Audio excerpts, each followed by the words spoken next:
Okay, so I guess I wasn't displaying textures. Sometimes when you have this little icon here turned on in Maya, it will not let you show textures like we did with the Lego. So this turns on textures, but if this is on, it will force the gray color on the object. And this is done so if you have a lot of materials and a lot of colors and it's confusing, you can turn them off with this. So as soon as I turn it off, I can see my grid pattern here. And I can see where my model is distorted. So we have this way of looking at it. It shows you red where it's distorting, or you can turn on the. Let me just turn off this. You can turn on the checker pattern. So what you want is the boxes to be as square as possible or close to square as possible. So if you look at the checker box here, they are a little taller than wider. Some of the boxes are bigger here. There's a lot of stretching here on the shoulder. The face, I made the face bigger, so it had more space on the range here. So it has bigger squares, and you usually want all of them to be about the same size. I actually prefer the faces bigger uh, because you look at them closer. Like in here, you see the shoes have really big checker patterns, and they're not distorted much, but they're using a lot of space on my 0 to 1 range. So what happens? You end up taking this picture here, or you take a picture of all this, and then save it and take it to Photoshop and paint it in there. So imagine you are painting this in Photoshop, this little square.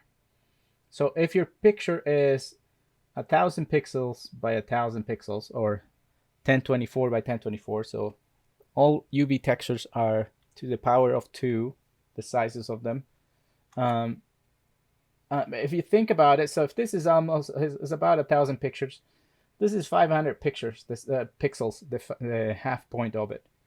So if I look at the face, it's using about 200 to 300 pixels, so it's not using very much space.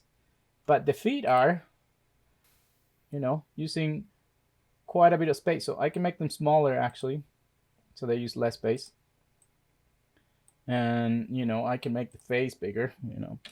And also you want to set up this so it makes sense to you. So it's easy to paint. Sometimes Maya will put the face after unfolding it on its side like this. And you don't really want to be painting like this on this weird angle in Photoshop or any other software. You want to keep things together. Like same with the hands. I did the hands. I put them wherever it felt they should go. So this is one, the top of the right hand, and the bottom is over there. So it's like way far away. So you could, you will learn to UV things on your own, so they make sense to you. But I could, let me just turn on the checker pattern. I could just say I want to keep the hands together, so I'm going to grab these edges here. This one, let me hit Q to get rid of the rotate here. And kind of sew the thumbs back together on the back. Now they look distorted in here on the UV editor, but that's okay. I can select the shell and unfold it again.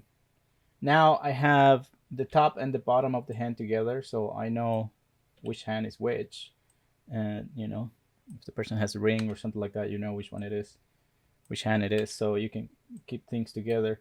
So there's not really an exact science to how you will cut and unfold your objects. They just have to make sense to you, just the right amount of space, hopefully have very little distortion on them. Unfold is pretty good to getting rid of distortion, but it's not perfect. Let's say I want to keep the legs together, so I'm just gonna rotate them here. You also want to have a little bit of room around your shells. So if you're painting in here and you go over, you don't paint right away on some other shell. Like this shell is overlapping the leg here. So I'm going to make them, move them around here, move things around, so I like what I see. Okay, so where's the other arm? Just move them out of the way while I work.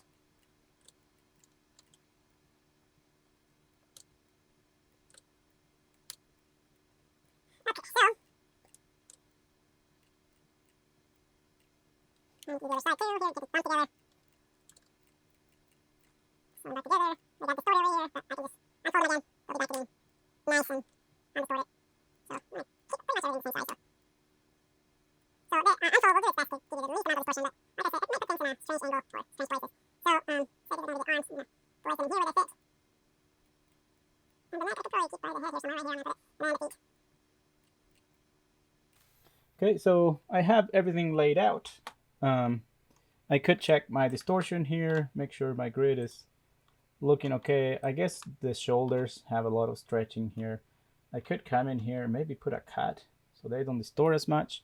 But remember, anytime you have a cut, you run the risk of having the seams not match. So I can go in here and say sew tool, or I'm sorry, cut tool, and this will let you cut in here right on the UV editor here. See how it's separating the edges here. I just need to go up this, so it separated those edges. If I do the same on the other side, so I'm just mousing over those edges here, and then I unfold again. So I'm going to hit Q to get rid of the tool and say UV shell unfold. There's less distortion. The problem is you have a seam here now, so you may run into this issue. When you're painting this side, it might not coincide with the other side on the back. So that's why you hide your seams usually. That's why you don't see them right on the middle of the face of a character, because the face looks pretty even right now, but if you look here where the seam is, you might be painting there and not might be able to match that. But that's okay, because that's going to be hidden by the hair. So with your model painted and distortion getting rid of, there's something else we need to check here, and is if the shells are facing up, they can be facing down too. This button up here is for distortion. The next one over, let me just turn this one off. This one shows you what's upside down. So if it's red or this pinkish color, that means it's upside down. So I'm going to select it and come over to transform. And if you look on transform here and scroll down, there's a flip button here that will let you flip, and it asks you which direction. We'll try the U direction, so we'll hit it, and now that's facing the right way. The blue side's up, and I guess I had them, because they were upside down, I had them switch sides here, so I'm going to move them back. So yeah, there's always like a trade between distortion and cutting and seams. You can use there's another tool here, which is the unfold tool, this paintbrush. So let's turn off the grid here, or the checker pattern. Turn on the distortion looking here. So it says there's distortion here. You can use the unfold paint tool here, and you can make the brush smaller. It's really big. If you hold down B and drag, you can make it smaller. I can paint in here and try to unfold it better, but it doesn't do it. Sometimes you can select the shell and hit unfold again. It will try to unfold it better and better every time you click it. But it can't do magic. This is a 3D shape. This is a 2D object, or a 2D flat shape. So and you will never get rid of all the distortion. You just want to get as close as you can. So okay, so with this laid out, you're probably wondering, okay, why did we do all this for? So I can take this, select all the shells here that I cut, and on the top there's a UV snapshot tool. So if you click on that, it will let you take a picture of this, which you can paint afterwards. So in here is the format you're using. So PNG is a good format because it lets you see through the lines. So you have other formats you can pick, but PNG, they say, is the best. Also the size of your texture. So this is what I'm talking about. Sometimes when you work on a game, let's say it's made for phones, you'll have limitations on how big your textures can be. If it's for phone or tablet or some other small, even for AAA games, sometimes there's limitations. You can't have a million textures and all be, thousands and thousands of pixels. So let's say they tell you 1K, so that would be 248. Remember, it's to the power of 2. If it's 1K, it's 1024. Let's see. And when you change one, it changes the other one too. So I'm getting close here. 1024. Come on. I'm just gonna type it. 1024 by 1024. You know, that would be a power of 2. Um, then you can anti-alias the lines and select the color of your lines. Black, I think, is fine. You can pick another color here if you click on the swatch, but black is usually the most common. What range you want? Usually you'll work on the 0 to 1 range. You can pick a bigger range, but in this case, we'll just use 0 to 1 range. The other thing you need to do is just say where it's going to save. Because this is an example, I'm just going to put it on the desktop. I'm going to say UVs and save it. And then apply and close. It looks like nothing happened here. But if I come to a software that I can paint on, let's say I'm going to open Clip Studio. It doesn't matter which software you use. It can be Krita, Photoshop, Painter. Let me open it here. It's opening. Oh, open on the other window here. So, whoops. Sorry, there it is. Okay, so I'm going to open that file. I just have to find it on desktop. And I call it UV. So let's say U.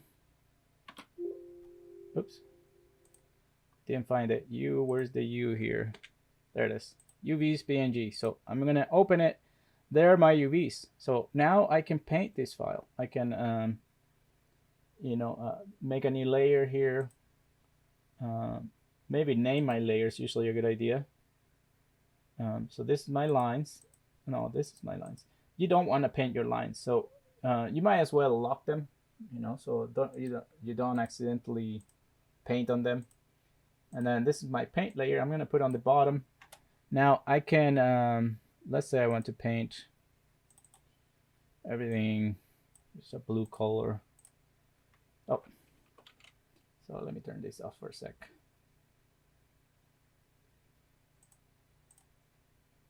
Okay, there we go. So now I have a guide for me to paint. So if I wanted to paint, let's say, makeup here and the lips and the eyelashes and all that, I could do it, and I'm painting on a flat surface, not on a 3D object. So I'm just gonna do a quick color here. I'm doing it with the mouse. You guys will probably take your time with this if you want to. Oh, that looks awful. It's kind of scary, but I know girls usually can paint makeup really well. But anyway, let's say I'm done painting. You can paint anything you want on it. Let's say I'm done. So what you need to do is turn off your lines, because remember, the lines are just a guide for us. We're going to save this as a texture. So save as, and I'm going to put it on the desktop again. And instead of UVs, I'm going to rename it and call it texture mesh, or you can name it anything you want, but something that makes sense so you can find it easy. If I go back to Maya, what format did I save? I think I saved PNG. Hopefully, we'll see. So if I go back to Maya, and I'm going to get out of UV editing mode, I'm just going to go back to modeling standard. If I do the same thing that I did before with my picture, I'm going to right click here and say assign new material. Let's say I don't want it shiny, so I'm going to pick a Lambert. And then our last tab here. Or I could right click in here and say material attributes. And that will show me my material right away. So as usual, we can pick a color, but we don't want to pick a color. We want to pick the file we made or a picture you selected. So I can click on the checker box here and say, I want, instead of a color, none of this stuff, I want a file that I just made.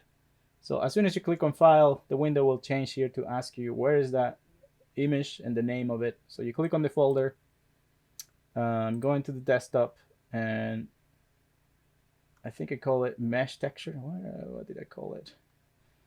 If you're ever looking for a picture here, oh, there it is, texture mesh. You can click on it once and it will show you a preview.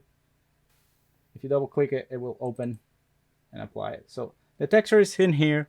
It doesn't show it because we are not showing texture. So remember, texture display is 6, or this little button up here. And if you still don't see it, it's probably because you have forced gray texture here, the default material. So you have to turn that off. But see, there it is. There's my painting. I know it's awful, but you can take your time if you want to. This is how you do UVs. UVs are still being used. You know, you hear about programs getting rid of UVs, but the problem is if you're working for a game company, you know, sometimes they need the UVs because you know, somebody can easily take this painting and modify it. If your character gets hurt, you know, they can just come back here and paint some rips on the clothes, some scratches on the face, and some blood. And updating the texture would be super simple on the game compared to having to redo everything back. But this is for UVs. On next video, I'll show you how to do it with your Legos. Hopefully you understand the concept better, and I will see you on the next video.